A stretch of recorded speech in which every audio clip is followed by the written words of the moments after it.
Hi everyone, welcome back to another episode from Crazy Gamer. In this video, I'm going to show you how to log in Pokémon Go with Trainer Club.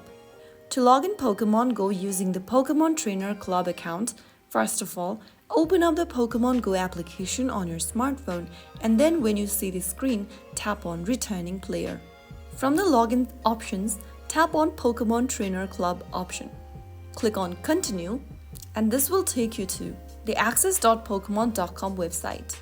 In the username tab, type in your username for Pokémon Trainer Club account. Now enter your password on the next field and tap on Login. If you don't have a Pokémon Trainer Club account yet, tap on Create an account and follow through the account setup. After typing down your credential, tap on Login. And with this, you will be able to log into Pokémon Go with Trainer Club account. If you found the video helpful, don't forget to like, share and subscribe to the channel. I will see you in the next episode.